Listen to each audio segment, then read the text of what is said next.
SER Podcast. Donald Trump está alentando las protestas en Irán y pide a quienes siguen en la calle que aguanten pese a la represión porque, según Trump, la ayuda está en camino. ¿Qué quiere decir esa frase? La ayuda está en camino.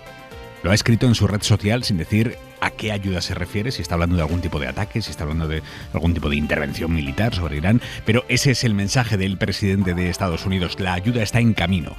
El régimen, un alto cargo del régimen de Irán, le ha reconocido hoy a la agencia Reuters que ya son 2.000 los muertos en las protestas, que es un dato que baraja también una de las ONGs que están monitorizando lo que sucede allí en Irán. Jefe de internacional de la SER, Pablo Morán, buenas tardes. Hola, Aimar, buenas tardes. Sigue siendo muy complicado precisar el número de víctimas por el apagón informativo que mantiene el régimen iraní, pero desde luego que los balances hoy han dado un salto exponencial en las cifras de muertos, que ya no se cuentan por cientos, sino por miles. Naciones Unidas se ha declarado horrorizada por las escenas de violencia dentro de Irán y fuera. Aumenta, como decías, la presión a los ayatolás, principalmente por parte de Trump, que hoy tenía previsto reunirse con sus asesores de seguridad para estudiar las opciones de intervención, sin descartar la militar, una alternativa que el propio Trump ha alimentado con ese enigmático mensaje en redes en la que alienta las protestas y le dice a los manifestantes que la ayuda está en camino. El propio Trump se ha negado a aclarar a qué se refiere exactamente. Tendréis que averiguarlo vosotros, le ha respondido a la prensa cuando le ha preguntado. Sí ha anunciado que cancela las reuniones previstas de su administración con altos cargos de Teherán. En Europa, varios países, incluida España, han coordinado hoy una llamada a consultas de los embajadores iraníes para trasladarles la queja formal. El canciller Friedrich Merz asegura que estamos ante los últimos días o semanas del régimen iraní. El medio estadounidense Axios desvela esta tarde la reunión sobre el futuro de Irán que el enviado especial de Trump, Steve Witkoff, ha mantenido con el heredero del último Shah de Persia, una de las figuras que se está promocionando para liderar el país si caen los ayatolás. Tenemos por delante una noche de radio a la carta, porque a y media empieza Carrusel Deportivo y hora 25 sigue por Ser Más y en los móviles. Gallego, buenas tardes. Buenas tardes, porque comienzan los octavos de final de la Copa del Rey. Hoy 3 eliminatorias. Recuerdo, a partido único: Real Sociedad Osasuna, Cultural Leonesa Athletic Club y Deportivo de La Coruña Atlético de Madrid. Y el protagonista del día es el nuevo entrenador del Real Madrid, Arbeloa, el sustituto de Xabi Alonso, que estaba así en su primer día. Evidentemente para mí es un día especial, consciente de la responsabilidad que tengo, muchísimas ganas de empezar mañana ya mi primer partido, una competición que mañana ya nos jugamos todo, la suerte de tener una plantilla extraordinaria en mis manos. Y lo único que tengo es muchísima ilusión y muchísimas ganas de que llegue ya mañana. Arbeloa debutará mañana en esta Copa del Rey, en esa eliminatoria ante el Albacete. Más sol y menos frío para mañana. Jordi Carbó, buenas tardes. Buenas tardes. De entrada esta próxima noche con muchas nubes, poco bajará la temperatura. Mañana pocas heladas, sobre todo en puntos de montaña. Estas nubes de madrugada todavía dejarán algunos chubascos en el centro de la península y en el área del estrecho. Será a partir del mediodía cuando se irán las nubes, lucirá ya el sol en todo el país, con máximas de 10 a 15 grados, cerca de los 20 un día más en Canarias, el Cantábrico y el Mediterráneo. La Fiscalía de la Audiencia Nacional está analizando ya una denuncia contra Julio Iglesias, una denuncia en la que dos antiguas empleadas suyas relatan agresiones sexuales y acoso por parte del cantante mientras trabajaban para él en sus mansiones de Punta Cana y Bahamas. Los comportamientos que relatan son los que ha adelantado el diario.es en una investigación con Univisión, que Julio Iglesias las sometió, denuncian, a agresiones y acoso sexual, a vejaciones y a humillaciones. Una de ellas tenía 22 años cuando afirma que pasó todo. Él 77. Han pasado ya 12 horas desde que el diario.es ha publicado todo esto y a esta hora de la tarde Julio Iglesias sigue en silencio. Él y sus portavoces y sus abogados. Raquel García. El relato de las trabajadoras coincide. Agresiones sexuales, vejaciones verbales y físicas, humillaciones. La más joven tenía 22 años. Encontró el anuncio para trabajar en la Casa de República Dominicana de Julio Iglesias en redes sociales. Ni siquiera le conocía. Empezó trabajando en la cocina. Y ahí es cuando empezaron los insultos porque la comida no estaba a su gusto. Poco después comenzaron las peticiones, digamos que inusuales. Había que bajar a pasear por la playa a Julio Iglesias y hacerlo en bikini. Había que hacerle masajes o enseñarle los pechos si así lo pedía. Fue entonces cuando el propio Julio Iglesias le pidió que fuera a su cama una noche. Me ofreció como meterme los dedos anal y yo le decía a él que no, que yo no quería eso. Entonces no, es que te va a gustar. Y yo, no, señor, no quiero. Penetraciones anales y vaginales, siempre violentas, que Julio Iglesias realizaba con las manos, tríos con otras empleadas o una noche entera lamiéndole los genitales y el ano para aliviarle un ataque de ciática. La joven siempre estuvo coaccionada por el propio Julio Iglesias y por las encargadas de personal a que no dejara el trabajo. Logró hacerlo ese mismo año. Este es el relato de una de las denunciantes. La otra mujer describe tocamientos, cuenta que, por ejemplo, Julio Iglesias le agarraba de los pezones y vejaciones de todo tipo, Raquel. El segundo relato es el de una joven, contratado ese mismo 2021 como fisioterapeuta, y habla de besos en la boca y tocamientos violentos en contra de su voluntad. Ven, acércate. Yo me acercaba, pues, ¿qué sucede? O sea, yo soy tu fisioterapeuta, yo me alarmaba. Y me cogía los senos, una vez me agarró durísimo así por la cabeza y me metió la lengua. Eran mansiones de ensueño convertidas en casas del terror, cuentan las denunciantes, que no solo se veían sometidas a violencia sexual, también a todo tipo de control y de humillaciones. Les hacían exámenes ginecológicos y de enfermedades de transmisión sexual. Les controlaban las llamadas, incluso lo que comían. Y todo esto es lo que ya tiene encima de la mesa la Fiscalía de la Audiencia Nacional, que analiza esa denuncia. Isabel Vega. Buenas tardes. Sí, la Fiscalía de la Audiencia Nacional está analizando la denuncia que presentó el pasado 5 de enero la ONG Women's Link en representación de las dos mujeres, y lo hacen unas diligencias que se siguen a puerta cerrada. La denuncia lo es por delitos de abuso y agresión sexual, pero también de trata con fines de explotación laboral por hechos que habrían tenido lugar en 2021 en las residencias del artista en República Dominicana y Bahamas, como destapaba hoy una investigación periodística del diario.es y Univisión. Ahora la Fiscalía examina el relato de los hechos, la legitimidad de los denunciantes y la competencia de la Audiencia Nacional para abrir una investigación, pues tiene alcance sobre los delitos cometidos por españoles en el extranjero, siempre y cuando no haya ya otra causa en marcha. Será finalizado ese análisis, que podría incluir la toma de declaración de las víctimas, cuando se decida si hay materia para judicializar el caso. Se abriría entonces una causa penal contra Julio Iglesias. Y ante este testimonio de dos mujeres que describen agresiones, vejaciones, humillaciones, un clima de terror absoluto, ante todo esto, Isabel Díaz Ayuso ha decidido escribir en sus redes sociales: las mujeres violadas y atacadas están en Irán con el silencio cómplice de la ultraizquierda. La Comunidad de Madrid jamás contribuirá al desprestigio de los artistas y menos al del cantante más universal de todos, Julio Iglesias. Esto es lo que ha escrito Isabel Díaz Ayuso. La oposición madrileña le había pedido que le retirara la medalla de oro de la Comunidad de Madrid al cantante. Desde el Gobierno central le han preguntado a la ministra portavoz, Elma Saiz, el compromiso firme y contundente y rotundo del Gobierno de España ante cualquier violencia, acoso o agresión contra las mujeres. Vamos a trabajar y seguimos trabajando para que no haya ningún espacio de impunidad en ningún ámbito de la sociedad, y desde luego no vamos a mirar hacia otro lado jamás ante cualquier situación como este caso, ¿no? No aclaran todavía si van a retirarle la medalla de oro al mérito en las bellas artes. Está siendo un inicio de año negro en cuanto a violencia machista en España. Solo hoy hemos conocido 2 nuevos crímenes. Isabel Villar. Han detenido en Badajoz a un hombre de 81 años por matar a su mujer de una paliza. La agresión fue el viernes y la mujer ha muerto ahora en el hospital donde estaba ingresada. El día que le dio la paliza, al hombre ya lo arrestaron, pero el juez lo dejó en libertad con una orden de alejamiento. Se la saltó y fue al hospital donde ella estaba ingresada. Fue uno de los hijos del matrimonio el que avisó a la policía, que volvió a arrestar al hombre y ya sí lo enviaron a prisión provisional. Con esta mujer son 4 las víctimas en este inicio de 2026, pero es que además en Palma han detenido a otro hombre por el asesinato de su pareja hace un año. El caso se investigó inicialmente como una intoxicación, pero la autopsia y los informes forenses apuntan a la posible participación del acusado en el crimen. Está detenido a la espera de pasar a disposición judicial.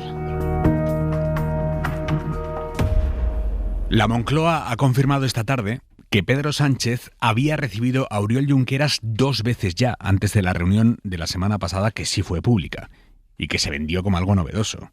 Y de hecho en ningún momento la Moncloa negó que fuera la primera. De hecho nos hablaban de escenificación del deshielo y estas cosas. Ven, pues ahora sabemos que hubo otras 2 reuniones antes de las que nadie nos había informado. Esto lo publicó La Vanguardia el domingo.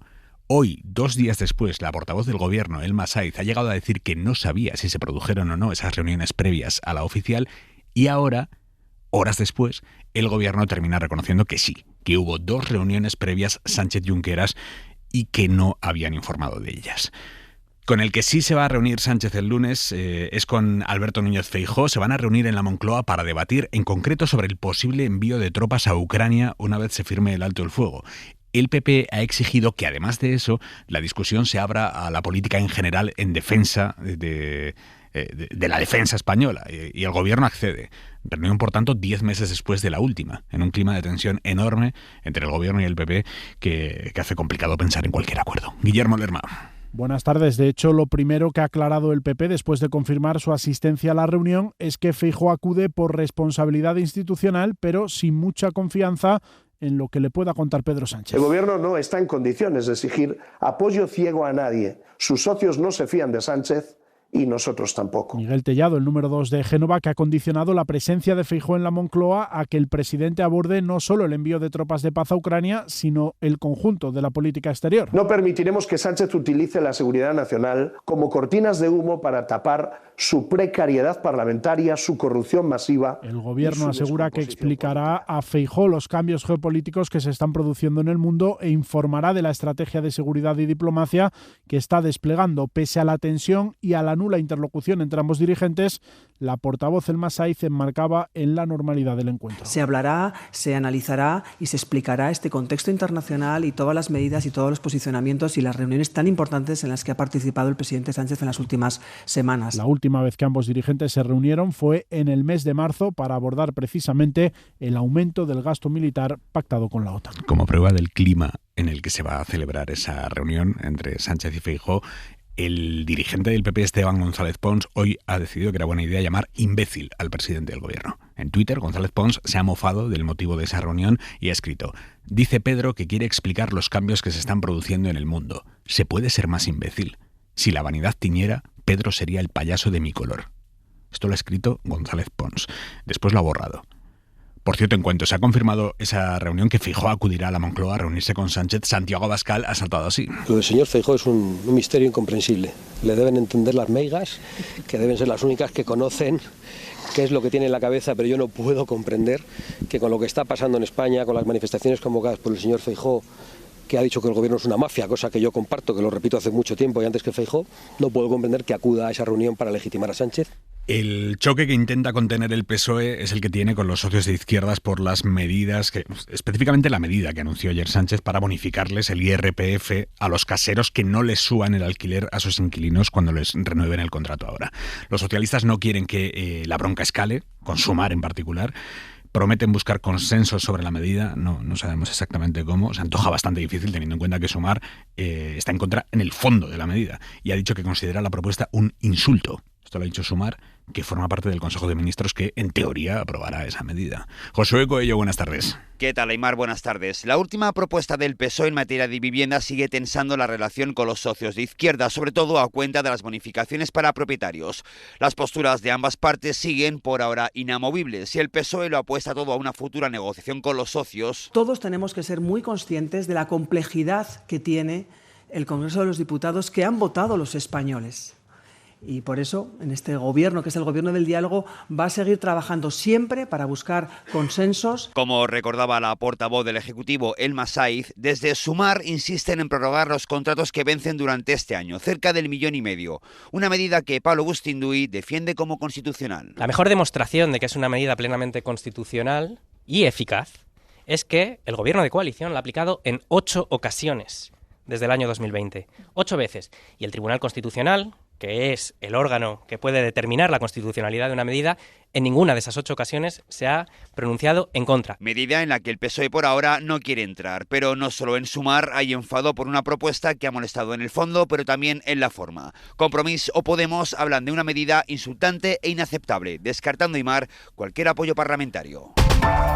Diosdado Cabello, uno de los duros del chavismo, acaba de comparecer en rueda de prensa para presumir de toda la droga que están incautando desde el gobierno de Venezuela. Esta era una de las exigencias que les hacía la administración Trump, luchar de forma efectiva contra el narcotráfico. Y el chavismo quiere dejar claro que lo está haciendo. Enviado especial de la SER, Nicolás Castellano, buenas tardes. Buenas tardes, sí, Diosdado Cabello, vicepresidente, ministro del Interior, hombre fuerte y uno de los que en teoría está en la línea más dura, en contrario de los Rodríguez, de Delcy y de su hermano, ha sido el encargado hoy de presumir de cifras de lucha contra el narcotráfico. Golpes, consecutivos, golpes fulminantes. Ya en el día de hoy, para el día de hoy, llevamos nosotros 7.148 kilogramos de droga decomisados. Dice que a pesar de cortar los acuerdos con la DEA desde hace ya años, Venezuela sí que lidera la lucha contra el narcotráfico, droga que dice llega desde Colombia, y ha aprovechado para lanzar este ataque a los Estados Unidos contra el bulo, dice, del Clan de los Soles. El cartel de los Soles nunca ha existido, nunca ha existido, jamás ha existido, es una narrativa y no es un argumento para el ataque. El argumento para el ataque es el petróleo, la riqueza es nuestra, jamás. Nosotros nos hemos dado aludidos por el tema del cartel de los soles o de las bandas criminales, jamás. Pero cuando se trata de riqueza, Venezuela sí tiene mucha riqueza. Un Diosdado Cabello que reitera que Venezuela está en paz y que ha recobrado la normalidad, mientras en las calles de Caracas de nuevo manifestación masiva para pedir la liberación de Nicolás Maduro y, como dicen, la primera dama, Cilia Flores. Y en la víspera de la reunión que se prevé muy complicada entre el vicepresidente de Trump y los responsables exteriores de Dinamarca y de Groenlandia, hoy se han reunido la primera ministra de Dinamarca y el presidente de Groenlandia y han escenificado juntos el rechazo a las amenazas de Trump. Han advertido de que Groenlandia no está en venta. Antonio Martín. Sí, la dirigente danesa y el groenlandés han dejado de lado las diferencias sobre la autonomía de la isla para proyectar una imagen de unidad. El primer ministro de Groenlandia, Jens Frederik Nielsen, insiste en que su futuro será Dinamarca o la autodeterminación, pero nunca Estados Unidos. No vamos a ser propiedad de Estados Unidos, ni a estar gobernados por Estados Unidos, ni a ser parte de ese país. Confiamos en la OTAN y elegimos a Dinamarca, ha añadido Nielsen, mientras que la primera ministra, Mette Frederiksen, ha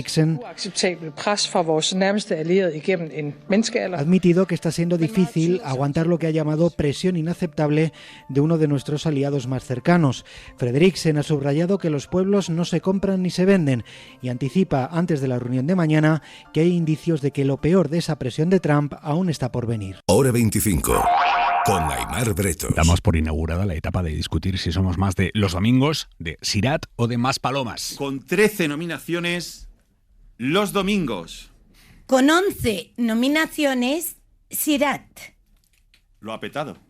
Con 9 nominaciones, Más Palomas. Son las 3 pelis que lideran las nominaciones a los premios Goya de este año, que se celebran el 28 de febrero en Barcelona. Y además estas 3, Sorda y La Cena, se han metido también en la competición por el premio de Mejor Película. Pepa Blanes. Han sido las películas más debatidas, comentadas y analizadas del año, tanto por el público como por la crítica. Y ahora las más nominadas a los Goya, Los Domingos, de Alauda Ruiz de Azúa. No solo hayan llevado a la gente al cine, sino que además han despertado como pasiones. Y Sirat, de Oliver Lasse, que continúa en Los Ángeles en su campaña americana. Yo creo que tenemos que estar todos muy orgullosos y tengo muchísimas ganas de volver a España y contaros las 1000 batallas que estamos teniendo aquí, que está siendo surrealista esto. El cine de autor se lleva la mayoría de nominaciones, algo que no suele ocurrir. Ambas compiten en Mejor Película con la comedia La Cena, la candidata más comercial, con Más Palomas y con Sorda, una de las sorpresas de este año que nos ha dado a la primera actriz sorda nominada, Miriam Garza. Sorda, ha abierto un camino que ojalá que sea muy transitado a partir de ahora, cada vez más. Carla Simón entra en dirección, igual que Albert Serra, por su documental Tardes de Soledad, una categoría donde tenemos Flores para Antonio, que logra también nominación a la mejor canción cantada por Alba Flores. Estaremos en Barcelona en la víspera de los Goya. Emitiremos una edición especial de Hora 25 desde allí, desde Barcelona, el viernes 27 de febrero.